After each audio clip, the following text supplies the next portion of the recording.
Pakistan petrol pump owners association ने कल रात 12 बजे से पेट्रोल पंप गैर मुअय्यना मुद्दत के लिए बंद करने का ऐलान कर दिया है। पेट्रोल पंप ऑनर्स एसोसिएशन के वजीर पेट्रोलियम अली परवेज मलिक से मुज़ाकरात नाकाम हो गए। हुकूमत पेट्रोल पंप मालिकान को तेल की कीमतों के यौमिया तय्युन पर कायल न कर सकी। प्रोग्राम नदीम मलिक लाइव में गुफ्तगू के दौरान chairman all Pakistan petrol pump owner association Humayun Khan ने वाज़ेह किया कि रोजाना की बुनियाद पर कीमतों का तय्युन कबूल नहीं, कीमतों का हफ्तावार बुनियाद पर तय्युन भी नाकाबिले कबूल है। उन्होंने मुतालबा किया कि पेट्रोलियम कीमतों का तय्युन माहाना बुनियाद पर होना चाहिए। इस सूरत हाल में कारोबार नहीं चल रहा। 2 माह पहले भी वजीर पेट्रोलियम के साथ बैठे थे, लेकिन हमारी बात कभी नहीं मानी गई। पेट्रोल पंप बंद कर रहे हैं, आप बंद हो गए हैं, गैर मुअय्यना मुद्दत के लिए बंद हो गए हैं। कल रात 12 बजे पूरे पाकिस्तान, आजाद कश्मीर और बल्तिस्तानी हमारा कारोबार चल ही नहीं सकता, तो हमें कुछ बचता ही नहीं है। हमारा मुतालबा ये है कि ये जो डे बाई डे है ये हमें नाकाबिले कबूल है। हफ्ता भी सर हमें काबिले कबूल नहीं है, 1 महीना कर दी। एक बात, दूसरी बात ये कि हमारा जो कमीशन है वो परसेंटेज में करें, यानी रेट बढ़ता है तो बढ़ेगा, कम होता है तो कम होगा। तो पेट्रोल पंप्स मालिकान ने कल रात 12 बजे से मुल्क भर के फ्यूल पंप्स बंद रखने का ऐलान कर दिया है। वजीर पेट्रोलियम से मुज़ाकरात नाकाम हो गए हैं। इजलास में क्या तहफ़्फ़ुज़ात थे, क्या मुतालबात थे, ये जानते हैं हम अपने नुमाइंदगान से। हमारे साथ मौजूद हैं कराची से रिजवान आलम और इस्लामाबाद से ज़हीर अली ने हमें ज्वाइन किया है। तो सबसे पहले रिजवान आपकी तरफ आएंगे, इजलास की अंदरूनी कहानी बताइए।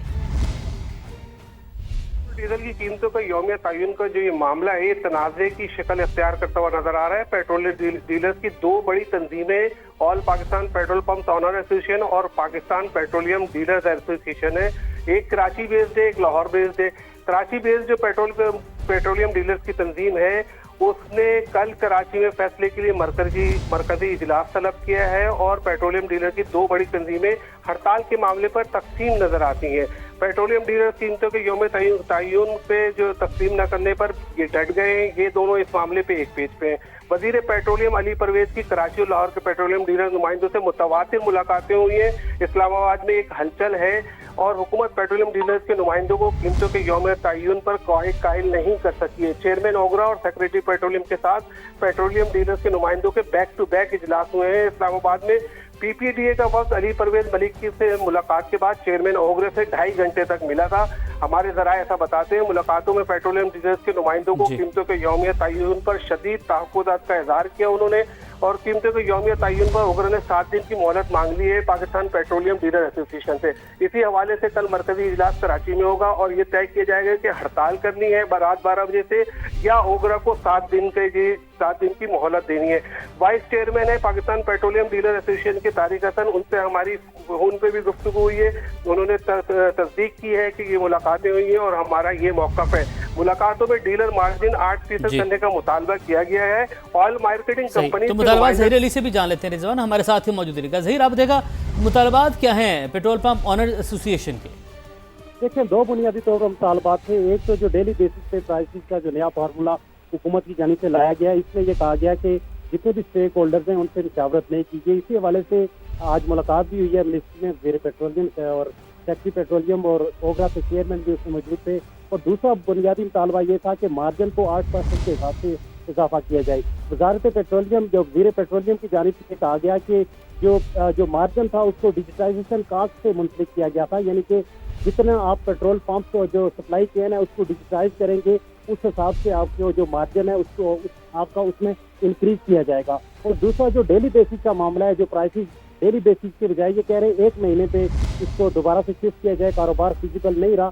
तो इससे वजीर पेट्रोलियम से हमारी बात हुई है। उनका ये कहना है कि ये फेडरल कैबिनेट का फैसला है और अकेले एक मिनिस्टर फेडरल कैबिनेट का जो फैसला होता है उसको तब्दील नहीं कर सकता। हाँ, कल पेट्रोलियम डीलर्स एसोसिएशन के जो दोनों ग्रुप्स हैं उनको कहा है कि चेयरमैन ओगरा से मुलाकात करें और चेयरमैन ओगरा को ये हिदायत कर दी गई है कि कल रात 12 बजे जो इन्होंने अनाउंस किया है कि पेट्रोल पंप जो 12,000 पेट्रोल पंप हैं मुल्क भर में बंद किए जाएंगे, उससे पहले ओगरा चेयरमैन को ये हिदायत की गई है कि इनके साथ बैठें और इनके जो मुतालबात हैं दोनों ठीक हैं, लेकिन अकेली मिनिस्ट्री नहीं कर सकती। ये फेडरल कैबिनेट का कलेक्टिव डिसीजन है कि जो मार्जिन है वो डिजिटाइजेशन के साथ मुंसलिक किया गया है और जो डेली बेसिस प्राइसेस हैं طے کی گئی ہے کہ روزانہ بالکل ٹھیک ہے ظہیر، آپ نے اپڈیٹ کیا، رضوان آپ نے اپڈیٹ کیا، آپ دونوں کا بہت شکریہ۔ آل پاکستان پیٹرول پمپ آنرز ایسوسی ایشن نے کل رات 12 بجے سے پیٹرول پمپس کو غیر معینہ مدت کے لیے بند کرنے کا اعلان کر دیا ہے۔ پیٹرول پمپ آنرز ایسوسی ایشن کے وزیر پیٹرولیم علی پرویز ملک سے مذاکرات ناکام ہو گئے۔ آپ کو بتائیں کہ پاکستان امریکہ اور ایران کی جنگ رکوانے کے لیے فرنٹ فٹ پر سفارتی محاذ سنبھال لیا۔ ایرانی وزیر داخلہ کا اہم ترین دورہ، وزیراعظم شہباز شریف سے اسکندر مومنی کی ملاقات، کشیدگی کم کروانے کے لیے سفارتی کوششوں کو خراج تحسین۔ وزیراعظم سے ملاقات میں اسکندر مومنی نے ایرانی صدر کا پیغام پہنچایا۔ شہباز شریف کا مشرق وسطیٰ میں کشیدگی پر تشویش کا اظہار، کہا افریقیان تحمل کا مظاہرہ کریں، استحکام کو نقصان پہنچانے والے اقدامات سے گریز کیا جائے۔ وزیراعظم کا خطے میں امن و استحکام کے لیے مضبوط عزم کا اعادہ، پاکستان پائیدار امن کے لیے مخلص ثالث کا کردار ادا کرتا رہے گا۔ ایرانی وزیر داخلہ اسکندر مومنی کی فیلڈ مارشل سید عاصم منیر سے بھی ملاقات۔ آئی ایس پی آر کے مطابق دو طرفہ سیکیورٹی معاملات اور خطے کی صورتحال پر تبادلہ خیال کیا گیا۔ ایرانی وزیر داخلہ نے خطے میں کشیدگی کم کرنے کے لیے پاکستان کے سفارتی کردار کو سراہا۔ ایران کے امن، استحکام اور تنازعات کے حل کے لیے پاکستان کی کوششوں کو قابل تحسین قرار دیا۔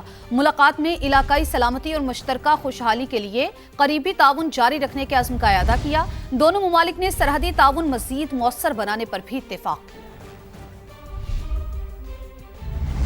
نواز شریف کا آزاد کشمیر کا وزیراعظم بننے کی خواہش کا اظہار، الیکشن جیت گئے تو شہباز شریف سے کہوں گا مجھے آزاد کشمیر کا وزیراعظم بنا دیں۔ نواز شریف کا مظفر آباد میں جلسے سے خطاب، کہا جو کہتے ہیں وہ کر کے بھی دکھاتے ہیں، آزاد کشمیر بھی اتنا ہی عزیز ہے جتنا پنجاب، تمام مسائل حل کر کے دم لیں گے، ہماری حکومت آئی تو پچھلی ساری کسر نکال دیں گے، بجٹ میں 10 گنا اضافہ کریں گے۔ نواز شریف نے مظفر آباد کے لیے 10 گرین بسیں اور 15 موبائل اسپتال دینے کا اعلان بھی کیا۔ آزاد کشمیر قانون ساز اسمبلی کے الیکشن کا شیڈیول تبدیل، 3 مرحلوں میں انتخابات کرانے کا فیصلہ۔ 27 جولائی کو صرف میرپور ڈویژن میں پولنگ ہوگی، چیف الیکشن کمشنر کا اعلان۔ مظفر آباد اور مہاجرین کی نشستوں پر 2 اگست کو ووٹنگ ہوگی۔ پونچھ ڈویژن میں 10 اگست کو انتخابات کرائے جائیں گے۔ غلام مصطفیٰ مغل کا کہنا ہے کہ شفاف الیکشن کرانا ذمہ داری ہے، سیکیورٹی کے لیے فوج اور دیگر اداروں کو تعینات کیا جائے گا۔